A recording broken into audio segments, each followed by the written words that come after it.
What is going on, you guys? Petplatypus here, and it is time to review Dragon Ball Super Episode 41. This was a pretty big episode of Dragon Ball Super. One might say huge or gigantic, or fucking galaxy size. Excuse me, universe size, like the fuck. This episode of Dragon Ball Super, all puns intended, by the way. This episode of Dragon Ball Super, this was a massive episode. Fuck, that one I didn't, okay, I didn't intend that one, but I still said it, fuck. Okay.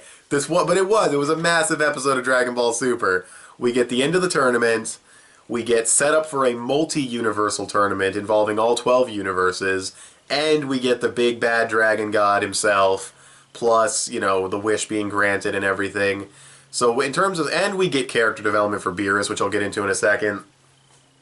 So, starting off with the Omni King and his proposal for a multi-universal tournament. He's there. He says he watched some of the fights. At the very least, he saw Goku versus Hit, and he was like, this is pretty cool. Let's do this with all 12 universes. And that's huge setup for another, even better tournament later on down the road. Definitely not the next arc. We need something different before we go into another tournament. I don't know what, but definitely something different.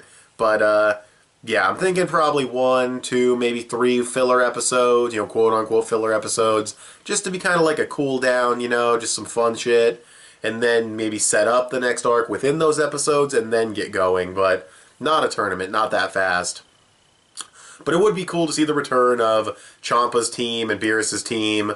You know, that would be really, really badass if it was like a team-based tournament, because Dragon Ball hasn't really done that until this point. They've always been like every man for himself tournaments. So that'd be very interesting to have 12 different teams fighting like that. That would be very, very interesting, and to see the different universes and what they have, because these two universes are parallel to each other. The rest of the universes, they pair off and are parallel, but they are also, you know, totally different universes, so it'd be really cool to see different characters.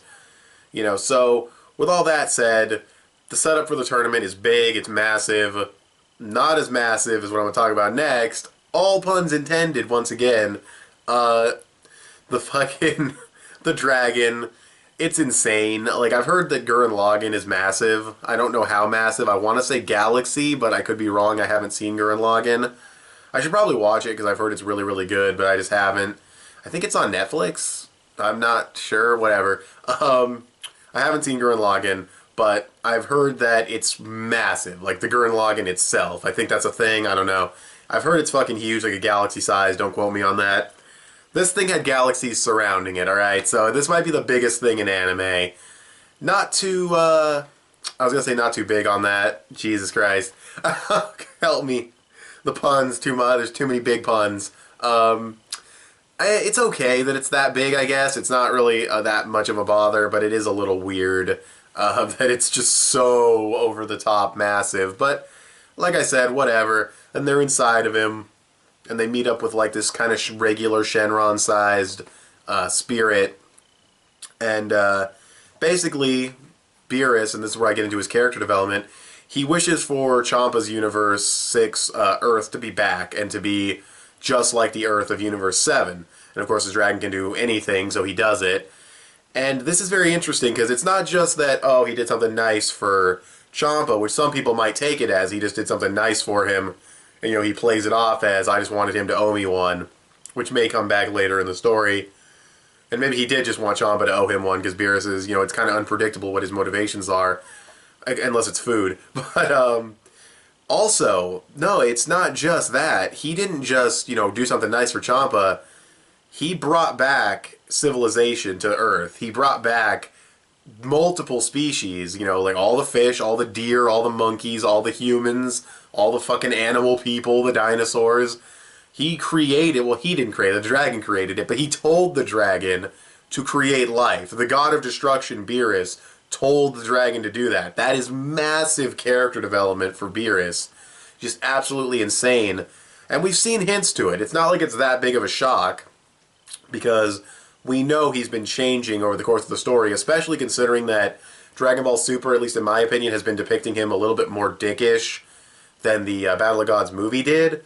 He's a little bit more menacing here, so I think it shows an even stronger character development for him, and he's just one of Dragon Ball's many, many well-developed characters. He's not like the best developed or anything, but he's just another well-developed character to add to the fucking list. So, definitely like that. So the character development for Beerus was really good. And then we get basically, the tournament ends. They all leave. They're on the cube. They're heading back to Earth. The tournament is wrapped. So massive story progression there because we can move on to a new arc. Well, probably some like one-off episodes and then a new arc. And then we also got the, we have a new tournament on the horizon. I mean, not on the horizon, but it's coming. And then we also got the big dragon. So in terms of the overall universe of Dragon Ball and just the scope of the series in general, massive, all puns intended, massive story development, massive story progression. So, yeah, it was fantastic in that regard. The animation was fine. I guess the dragon's arrival could have looked a little better. The pacing was good. A little slow on the dragon's arrival, but that's fine. You want to build it up. Music was on point for the dragon. I think that was the same soundtrack as when Goku went Super Saiyan God. It fit here more than the Super Saiyan God transformation. The Super Saiyan God transformation, I thought it was a little hokey. A little, like, it fit because he was turning into a god and all, but it just felt a little cheesy, kind of. It didn't really fit to me, but here I thought it was used much better. And, of course, the planet being the Dragon Ball, a lot of people predicted that. It's a little convenient, but whatever. I'm not going to nitpick too much. So, overall, it was a really fucking good episode. Getting back to the technical aspects, the music was good, animation was overall solid, could have been better though, honestly, especially for the dragon's arrival, because it is such a massive force of fucking beyond nature. God, it's fucking ridiculously big, and, like, he's so fucking big, he can literally, like, fuck nature and just wipe shit out by fucking waving his head around. It's insane. He roars, and the fucking, you could just see multiple fucking planets. The roar just goes throughout, like, the whole universe and shit. It was insane. But yeah. So, once again, from a technical aspect... Oh, one thing I want to mention about the art and animation, though, what I will give credit for, despite the animation not being, like, top-notch, the sense of scale was really good. I liked seeing those different zoom-outs that they did from the Cube's perspective to the Super Dragon Ball's perspective. I liked the shot where you see this massive glow, and you see, like, the edge of the universe, and then as it starts to fade, you can see Universe 6 and 7 in one shot. Really just shows the sense of scale of this thing. So, yeah, I really like the sense of scale in terms of animation and art, so that was really, really good as well.